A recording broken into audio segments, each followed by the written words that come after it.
I'm going to read a few scriptures because I think they're important. And then I'm just going to teach some principles that God has laid upon my heart, some thoughts that I want to share with you. Verse 3 of Philippians chapter 2, let nothing be done through selfish ambition or conceit, or out of conceit. But in lowliness of mind, let each esteem others better than himself. Let each of you look not only to your own interest, but for the interest of others. Let this same mind be in you that was in Christ Jesus, who being in the form of God did not consider it robbery to be equal with God, but made himself of no reputation, taking on the form of a bondservant and coming in the likeness of man. I tried to come up with a good title. I had one come to me down there a while ago that I'm going to go with, and they don't even know it in the area that worries about this. But I'm going to call this Making Love Last. And the reason I'm going to call it Making Love is I just like to say that in church. Making love last. So it's kind of spiritual, but not all spiritual. How many of you like those kind of sermons? Yeah, I know you do, you bunch of heathens. Turn to your neighbor and tell them my sermon and emphasize the part that you like. Making love last. Okay, we got it. You might not remember the sermon, but you got the title down. Everybody wants their marriage to stay alive. Everybody has something in us, I believe, that longs for more than buddies and hunting friends and girlfriends if you're a girl, and shopping girls and girlfriends. Everybody wants it. But is it even possible to fall in love and stay in love and have a marriage that lasts? That is it possible to come up with love, and how do you make love last? That's the issue that I want to talk about. One of the things that you have to avoid is bitterness and resentment, because it sure will build up in your marriage. Bitterness and resentment comes when one person feels unfairly that they're bearing more of their responsibility, more of the responsibility in the relationship than the other person is, and bitterness and resentment begins to build up inside. When the weight of the relationship falls on one person's shoulder instead of both of the people's shoulders, then they start to feel, there's a start of feeling neglected and bitter and resentful of that person. Really what happens is we start keeping score. When bitterness and resentfulness set in, we start keeping score of how unfair that person is doing us. And what's funny is men and women keep score differently. Men get up in the morning, and because we got up in the morning and put our clothes on and got out of the bed, we give ourselves 1,000 points right off the top. And then the fact that we're going to bring a paycheck home, that's why we're doing that, that's another 1,000 points. And then on our way home, we remind ourselves that I didn't chase women today. I was faithful to my wife today. Give me another 1,000 points. We give ourselves points for everything. Took the garbage out, that's 5,000 points. I'm a pastor. I ought to get points for everything. And that would explain why we're totally comfortable sitting on the couch, contributing nothing when we get home from the job. Because in our minds, we're already at 5,000 points that we've been given this woman that we're living with. And we're just going to give our wives a chance to catch up with us. I mean, what's she been doing all day while I've been working so hard?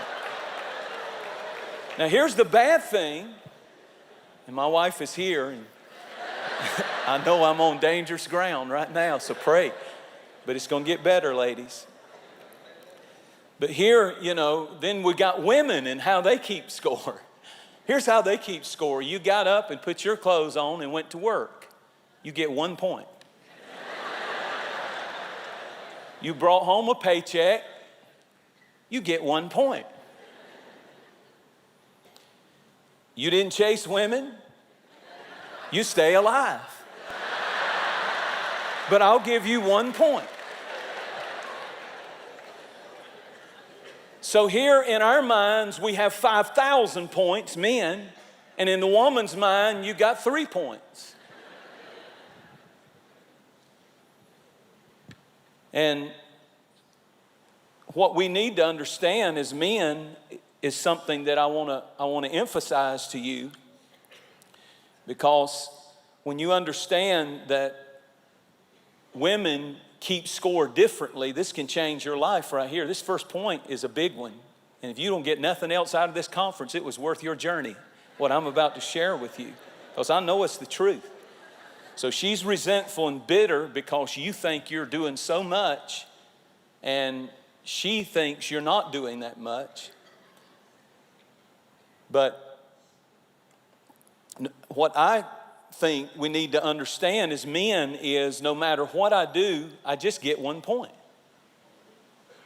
Women don't see things big as important as other things. The good news is you can make this work for you if you're a man. The fact that small acts of kindness matter as much to women as big acts of kindness. A guy thinks, I got to do something big.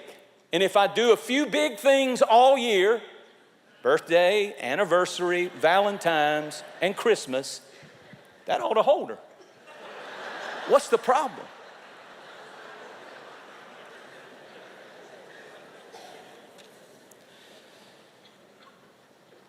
But what you need to understand is women care about single acts of kindness, and they'll give you 1 point for a simple act of kindness as they will a big act of kindness. So every time that you do a simple act of kindness, a woman rings the bell.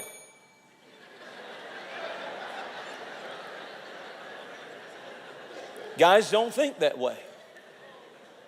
We think if we do the big things, that's enough. We think that will be enough.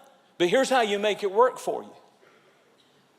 You get up and you think that you're doing a lot, but your wife is resentful because she doesn't think you're doing a lot.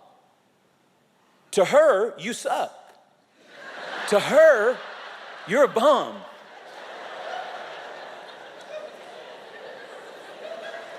Now, let me show you how this is really crazy.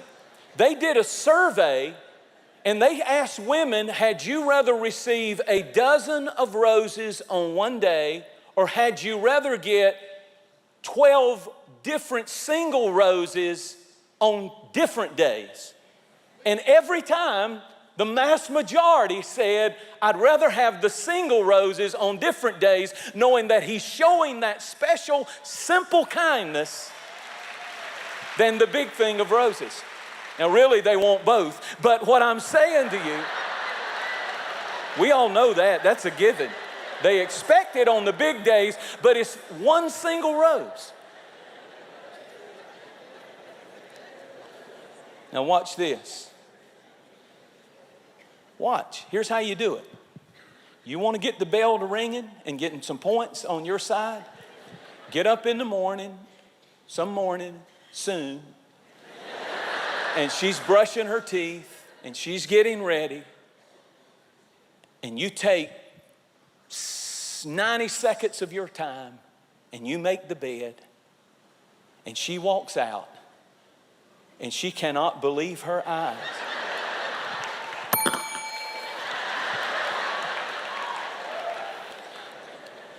And you know that monument of clothes dirty clothes that you're building in your bedroom?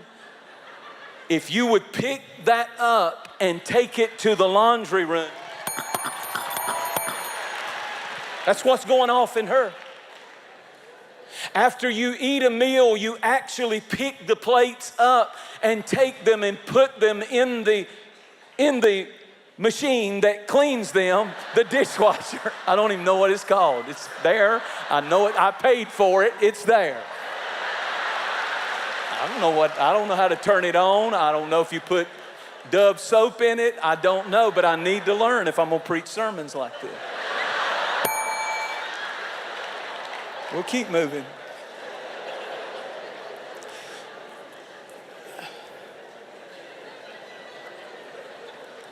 Now, here's the beauty of this story. Let me teach the men something. It's not the big things. It's the little things that get the bell to ringing and get the points to accumulating for women.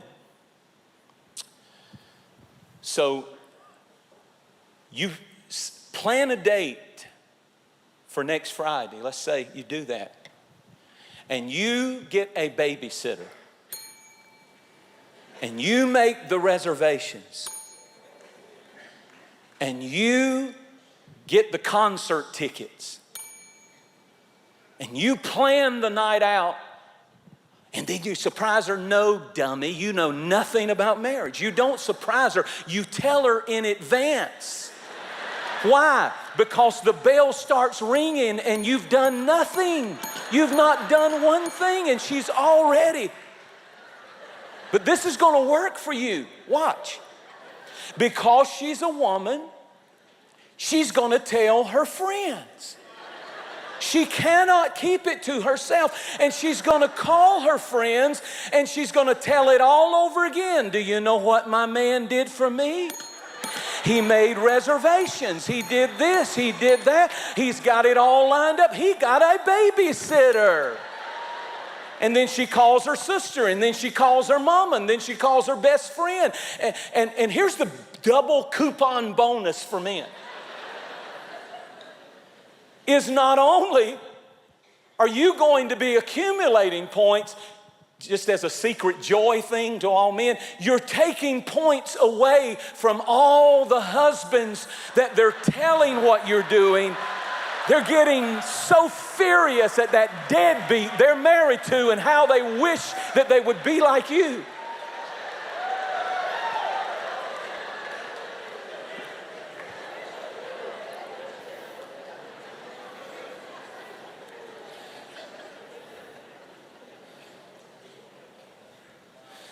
You don't know another way you can accumulate some points with your wife? Have a meaningful conversation with her. Well, what does a meaningful conversation means? You shut up and listen mostly. That's what it means. And here's the key, without drifting away. I'm preaching to you men. You know I'm telling the truth. Without drifting, no drifting. Full attention.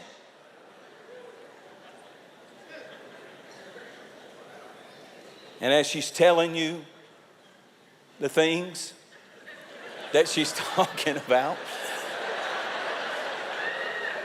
you actually talk back.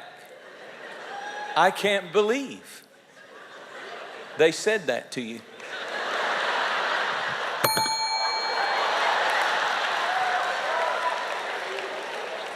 Write this one down. They talk a little bit more, and then you ask this question: how did that make you feel?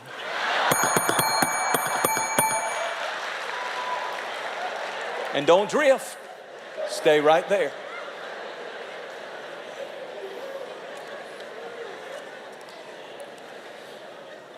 Girls, do you know how men,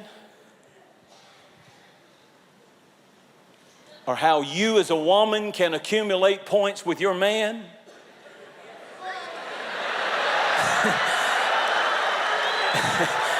It's pretty simple. We're not that complicated. Making love last. Just remember the title. This is how you accumulate points with men. That's about it.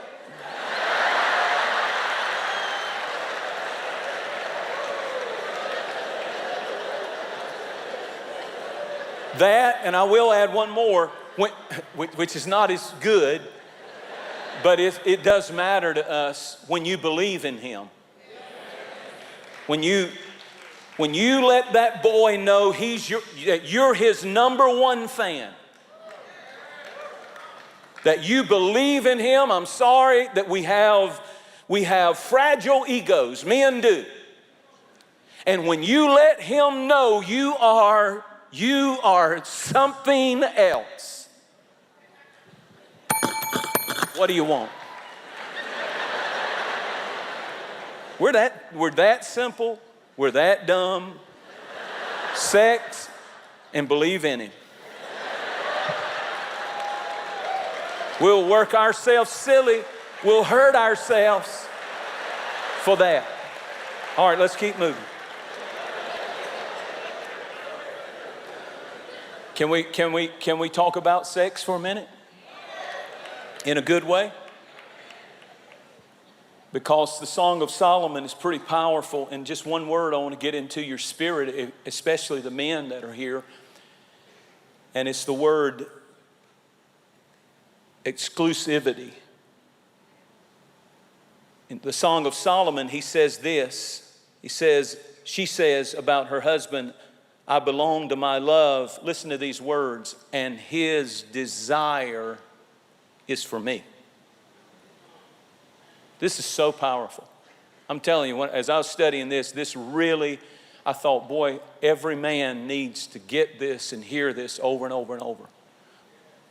It's one of the greatest keys to great sex in a marriage is his desire is for me, because we live in a generation like never before that's teaching people that if you want more passion in your sex life, then it's okay for men and women, if you watch porn together, to watch it together.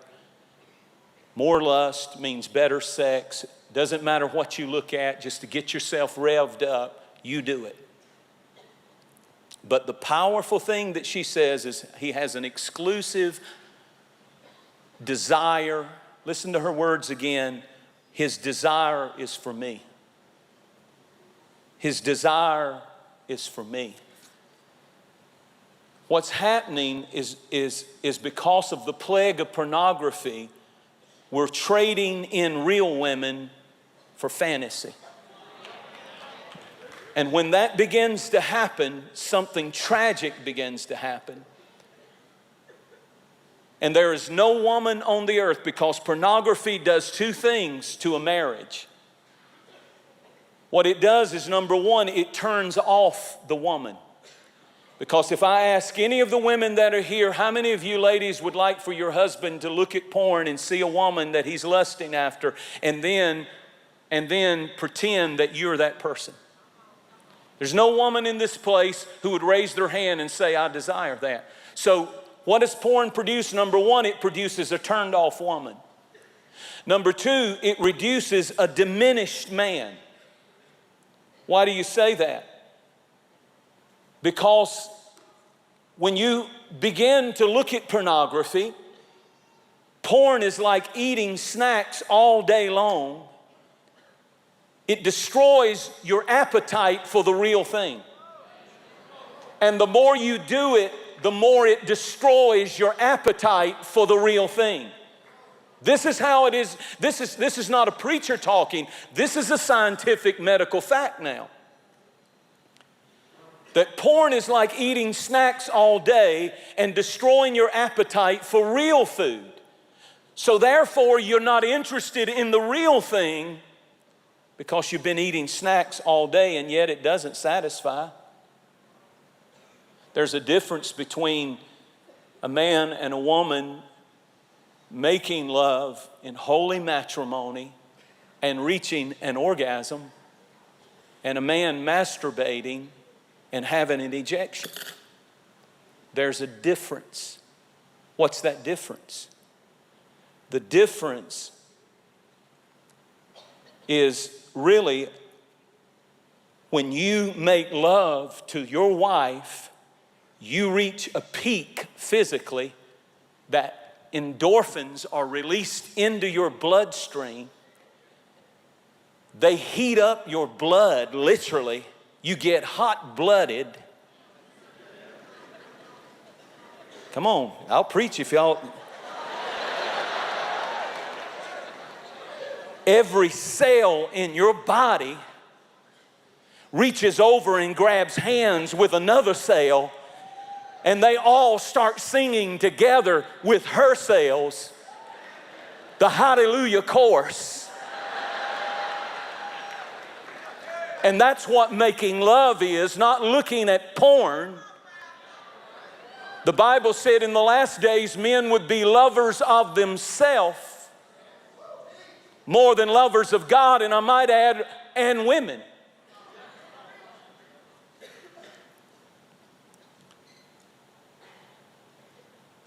A lot of women say, I wish my husband would praise the Lord more and get into church more. Well, can I help you with that? Maybe one of the greatest things you could do if you want your husband to praise the Lord more on Sunday is put a smile on his face Saturday night. And I noticed there wasn't a lot of praise going on in this room.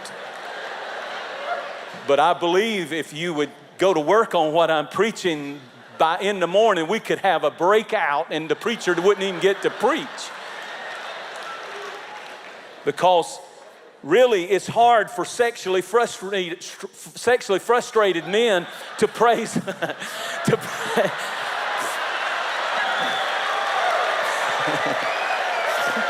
Y'all are brutal.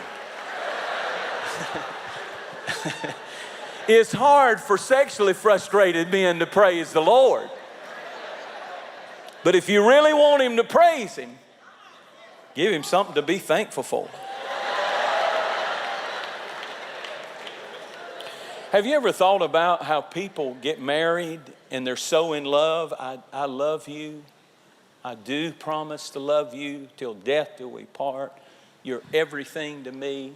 I love you. And they really are in love. And they get married. And 5 years later, sometimes that long, sometimes much shorter, the person they hate more than any human being on the planet, I mean more than a serial killer, more than anybody, is the very person they married. How does that happen? How do you fall in love with somebody and then you actually, out of all the people on the planet, you hate them more than you hate anybody?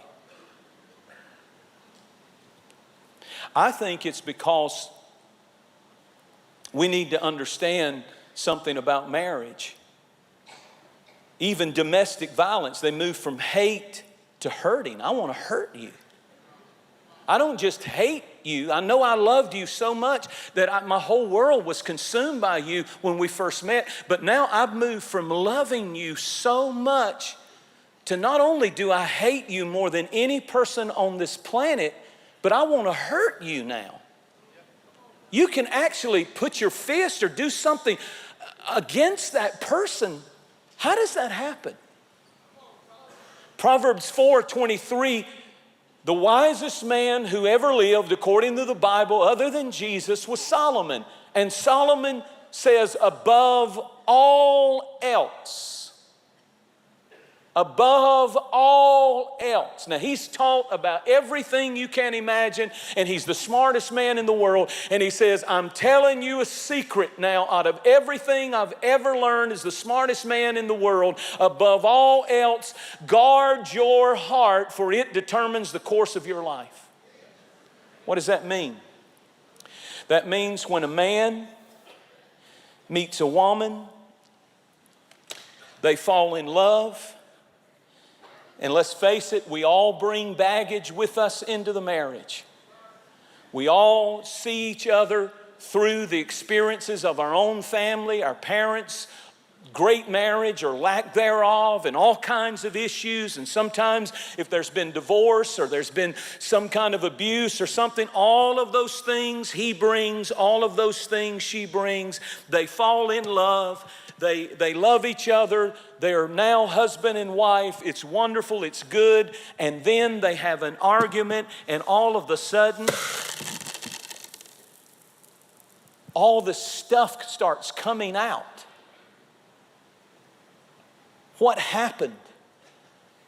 What happened was, the reason that you start hating that person and resenting that person is not always because that person is so bad. It's just they're bringing out what's in you.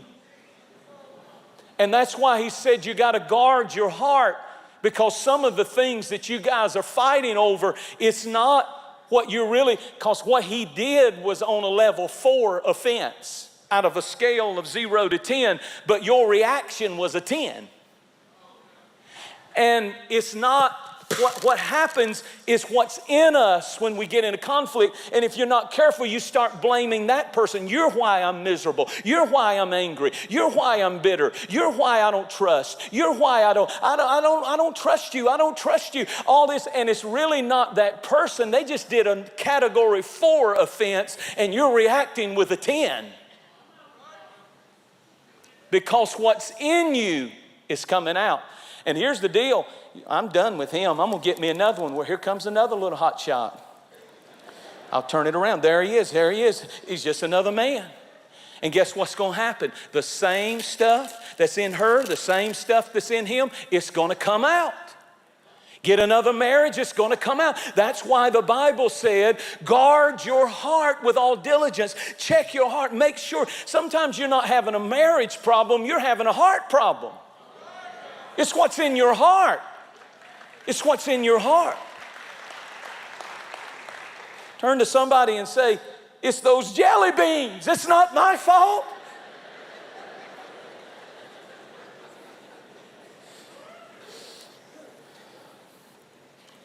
Can I keep going a few minutes? So what are we going to do about it? I want to give you a principle that is just going to change your life. I want you to turn with me to 1 Corinthians chapter 13. And I'll just, for the sake of time, go to verse 7. 1 Corinthians chapter 13. And I want you to see something with me. This is a powerful, powerful thing. Of course, I'll skip all the prelude. 1 Corinthians 13 is the love chapter. It's all about love. And he says something so powerful in 1 Corinthians 13 and 7. He said, love bears all things. Love, this is the one that's hard to believe. Love believes all things. I'm supposed to believe in him that much? Love bears all things, believes all things, hopes all things, endures all things. What happens in our relationships is we start out with a tremendous expectation. You promised me, you told me you would, you said you would, you committed that you would. Expectation. And in between expectation and the end result, which is behavior, is this little area right here called believes all things. Supposed to be. And what we've got to learn is this. Expectation is, he promised me he would not be late. He promised me that he would be here at 4 o'clock. But what I'm looking at is it is 4:30 and he is not here. Now what has to happen is, what are you going to do with the gap between expectation and behavior? Is you have a choice. Listen carefully. You are supposed to believe the best, or you can assume the worst. And the reason that a lot of people get in arguments and get in fights is they have expectations and the person lets them down. I knew you wouldn't call him. I knew you wouldn't do it. I knew she wouldn't do it. She promised me and she didn't. And this is the behavior. And you have to make a choice in your relationship. Paul said, love bears all things. Love creates space. Love creates an opportunity. Love does not assume the worst. I bet he's talking to somebody about something stupid. In this gap between expectation and behavior, love does not assume the worst. I knew he wouldn't take care of it. I was waiting on him to not take care of it so I could have more points to tell him how bad he is, or vice versa, so I could tell her how bad she is. And we assume the worst instead of believe the best. But what is powerful in a marriage, Paul said 2,000 years ago, if you want some peace in your home and somebody isn't living up to expectation and their behavior is different, what would be so bad about believing the best? I know he's been busy. I know she's had a lot of things on her plate. I know they promised, but what we do is we create an opportunity.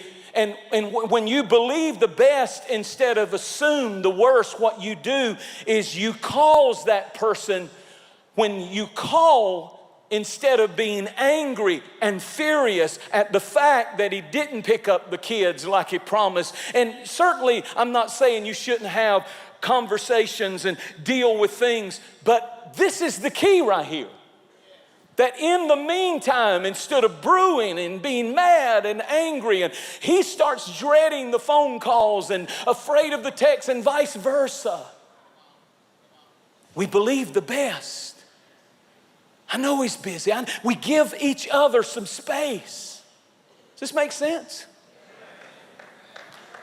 You choose to believe the best instead of assume the worst. When you believe the best, it kind of goes like this. Well, something really important must have come up. And you're believing the best. You're hoping for the best. But when you assume the worst, you say things like, I have to do everything. And I knew that he was no good with money or whatever. And you assume the worst instead of believe the best. Do you tend to go this way when they don't live up to expectation, your husband or your wife, or do you tend to go this way? Because that's the issue, isn't it? Because when you consistently go this way, you're destroying love in a marriage. Well, what about them? There's certainly places where you have to correct and talk and get things together. But the atmosphere of the marriage has to be believe the best instead of assume the worst. It has to be. It has to be. If you want to make love that lasts. People who stay in love have the same gap all the time. They start out with expectation and somebody lets them down, but the difference is they believe the best. They believe the best. One writer said he did a study of marriages, researched marriages, and he said that healthy marriages that have lasted 10 years or more have an unrealistic view. Their partner actually rated higher in every single category when they ask about them. And he concluded that love is blind. Listen to these words. And he said that the healthy marriages are marriages that are generous in their explanation of why their mate is not doing what they expected. They're generous, isn't that good wording? They're generous in their explanation to themselves of why my mate let me down. They're generous. They believe the best, not assume the worst. I'm preaching better than you're letting on right now. Literally, love is blind. They find the most generous explanation. And I mean, I know you can do that because that's exactly what you did when you started dating that person and fell in love with them. My God, everybody tried to tell you they weren't all that. And all you did was gave a generous explanation of, I know, but you just don't know him like I know him. And you see, what were you doing? You were believing the best instead of assuming the worst.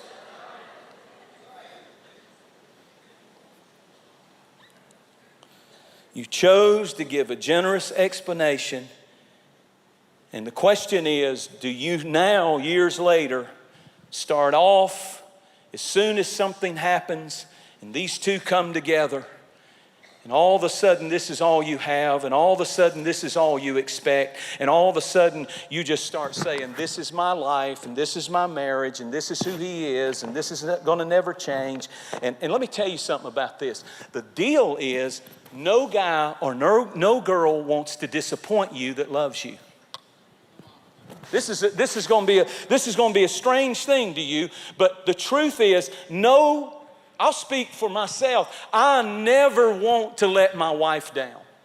Never have I done it intentionally trying to hurt her or and I know she hasn't me. She's not that kind of person. But what happens is after you have a few of these, expectation behavior, he let me down again, she let me down again, here we go again, we start assuming the worst. And it just accumulates. But when you begin to believe the best, the miracle of this is whatever this person is doing, they start moving in this direction. Because you've created a space. You've created positivity that they can begin to thrive and move in. So, do you assume the best or do you go negative immediately when somebody doesn't measure up to your expectations? I'm almost done, so hang in there. Love always protects. Love always trusts. Love always hopes. Love always perseveres. Do you quickly go to negative or do you assume the best when that person doesn't meet the expectation that you had? The last thing we want to do is disappoint. But what happens, and it's so true, is we start creating that atmosphere. You create a margin when you believe the best. Let me tell you this. In Philippians chapter 2, what I read at the beginning of this message is one of the most beautiful patterns for marriage, and here it is. He said, let nothing be done in selfish ambition. Selfish ambition and vain conceit.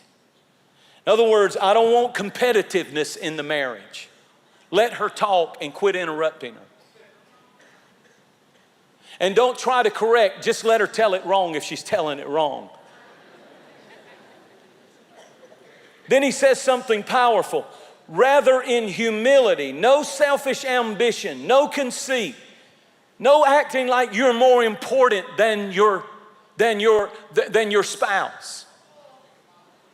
Rather in humility, value the other above yourself. Don't compete with them, value them. They are, Paul wrote 2,000 years ago, if you want to know how to love somebody, here's how you do it. Not with selfish ambition and conceit and competition, but rather in humility, value the other person above yourself. Treat them like they're more important than you are. The most important person in the room. Have you ever been in a room where somebody famous was? Have you ever met somebody famous? Have you ever been in a room where somebody who is like a household name? I have. And I'm going to tell you, it's an intimidating thing. And when there's somebody famous in the room, I'm talking about big name person, I promise you, you defer all attention to them. You don't interrupt them when they talk. You don't not notice them. You don't treat them bad. You don't overlook them. You don't walk in front of them. You don't do any of that because my goodness, the most important person in the room is not me. Let me put it this way. Have you ever been to a wedding? Well, of course you have. You know what? Listen to me carefully. The person that was most important, this is going to be mind-blowing to some of you, was not you. It was the bride. And when you walked in, nobody could care less. Nobody turned around. Nobody stood up. But when she walked in, every head, that's how we're supposed to value our spouse. You're the most important person in this room. Let me finish this. One translation said value others above yourself. One translation said with a sense of awe. When you first fell in love, he called. You'd say, oh. She kissed you. She was the most important thing in your world, in your life. I know you know how to do this. People who stay in love do it intentionally. They value her. They value him. The most important person. And I wish that I lived this. I wish that I did this as much as I need to do this. But I'm learning. And here's the thing that got me in this. Is Jesus. Then Paul, in a brilliant move, he moves from value one another. Then he says this in verse 4, not looking to your own interest, but to the interest of the other. Oh, now he's going to get practical. Now he's going to say, the way that I know that you're valuing them is you're not just interested in what you're interested in, but their interest is your interest too. By intention, you expressed interest in the things they're interested in. And that's hard because I'm interested in what I'm interested in. I am not interested in what you're interested in. I'm interested in welcome to marriage. You should have stayed single. Because marriage means I've got to be interested intentionally in what she's interested in. I just can't do that. I'm not going to fake. Well, when you fell in love and he said, hey, I love to run. You want to go running? You like to run? I love to run. You've never ran 1/4 of a mile. You had to call your best friend and get a pair of tennis shoes. All you had was high heels. But you fell in love with, come on now, you fell in love with him and his interests were all. I can ask some people, what does your husband do? Something on a computer, I don't know. You don't even know what his world's like. Now here's the beauty of this. You did it when you were dating. You valued them. They were the most important person in the room. When she walked in the room, it was like a rock star walked into the room. Not only that, but I valued what she valued. You want to do this? You want to go to the mall, Jentezen? When I met her, I loved the mall. I loved the mall. Come on, church, I'm preaching the truth. This is sacrifice. This is love, real love. Let me finish.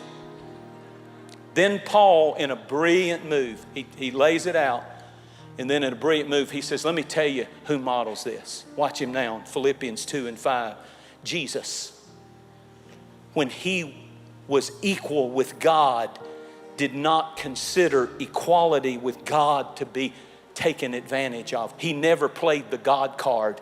When he wanted a relationship with you and me, listen now, he's the rock star. He's God. He's the most important person in the room, Jesus, and not one time when he wanted a relationship with you did he pull the God card out and say, hey, me and my disciples are here. Give us the front row. Give us the best table in the restaurant. He never did it. He humbled himself. He valued you so much that even though he's the rock star, he's all about you. You're in the room and he's all, oh my God, about you, about me.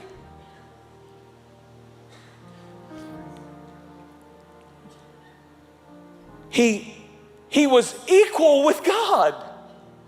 He was not less than the Father, less than the Holy. He was equal, and yet he came down. He humbled himself. He said, I opt all the glory that I can have and being right all the time. I could walk around all day and I'm so holy, I could say, you're a sinner and you're a sinner and you're a sinner and I'm right and you're wrong and I'm right and you're wrong. And it had been exactly right. But he said, I love you so much that I will opt being right all the time for a relationship with you. And I'll come down, listen, and I'll humble myself and die in obedience on the cross and show you how to value somebody else's interest and value somebody else in the room besides yourself and lay down your life so that you can value somebody else more than you value yourself. And Jesus is saying, I want you to value your husband that way. I want you to value your wife that way, that when they're in the room, they're the rock star. They're the most important person in the world. Jesus said, I can be personally right. Listen carefully. I'm done, but listen. I can be personally right all the time. And this is so important for like successful people, you know, build a big business, or pastors and people who've had some level of success in their life. We think that title and that glory makes us somehow greater than our mate because they don't get the credit that we get. But look at Jesus. That's what messed me up. Is look at my Jesus. He was equal with God. But he said, it ain't about me in this room. It's about that leper over there. It ain't about me in this room. It's about that woman in adultery 5 times, but I love her, and boy, I see value in her, and I'm interested in her, and I know everybody should be making a big deal about me, but it's not about me. And then he says, that's how I want you to love your husband. That's how I want you to love your wife. I want you to love them. And you say, well, what if they don't give it back? They may not. But when you do it, God's going to honor it, and it's going to change their heart. Don't you want that kind of marriage? Can you imagine 2 people? We got to get there, Sharice. We hadn't got there in 31 years, but we got to get there. 32 years. Jesus.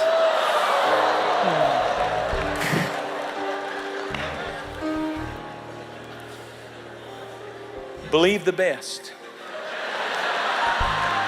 Had a lot on me today. Stand to your feet all over the room.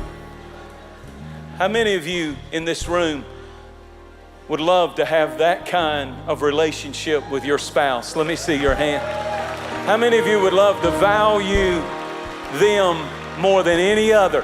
That when they come into the room, when they walk into the room, it's the most important person in the room. Wasn't that a great way to live? I want to live the next half of my life. I want to be that kind of person. I feel Jesus in this room tonight. Just if you feel comfortable, lift your hands up and say, Lord, I give myself to you right now. I give myself to you right now. I need you, Lord. I need you to be that kind of man. I need you to be that kind of woman. Lord, I really want to be pure in my thought life. Lord, I really want the stuff in me that's not like you, that I've been blaming them for. I really want you to empty me out this weekend, and I want you to clean me up. And I really want to leave here with the love with an unselfish love. I want to be brutal against selfishness in my life this weekend. And I want to leave here loving and serving my spouse. We've only got a few days, number your days. You don't know how long you've got with that person. Start now. Start here. Get that bell to ringing. Not 4 times a year, but think that way. What can I do for the rock star this morning? What can I do for her? How can I help her? What can I do? And it's not to get something back. It's truly, this is what I should be doing. Because out of all the people, God gave me her. And He gave you her, and He gave you him. I want you to join hands as a couple right now, and we'll pray for you all over this room. We're going to have a good time this weekend. I hope you got something out of that little message. It's all over the place, but something got in. When I first started preaching, this is the truth, Pat, I wanted to preach inspirational. I was an evangelist, wild. I wanted to just fire a place up. Still do. That's still in me.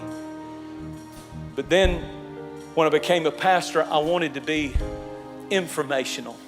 I learned that I can't just go off inspiration. I got to feed the flock. So I got to get information with inspiration. But now at the age of 56, you know what I want more than anything? Every time I get on my knees before I walk out somewhere in an office, and I get on my knees and I say, God, tonight make me transformational.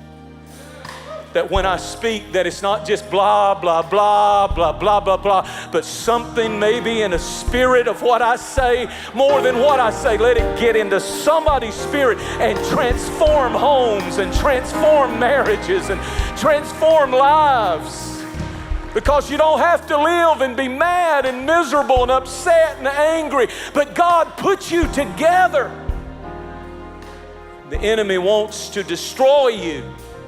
Destroy your marriage and thereby have a clean slate to destroy your children.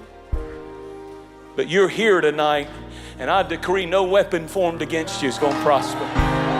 And I decree you're going to believe all things more than you assume the worst. You're going to believe the best. Come on, throw your hands up and say, Lord, help me to believe the best instead of assume the worst. Help me to create, oh God, that opportunity. Help me to love. Help me to value what she is interested in, he is interested in. Restir, refire our passion and our love and our desire to serve one another all over again.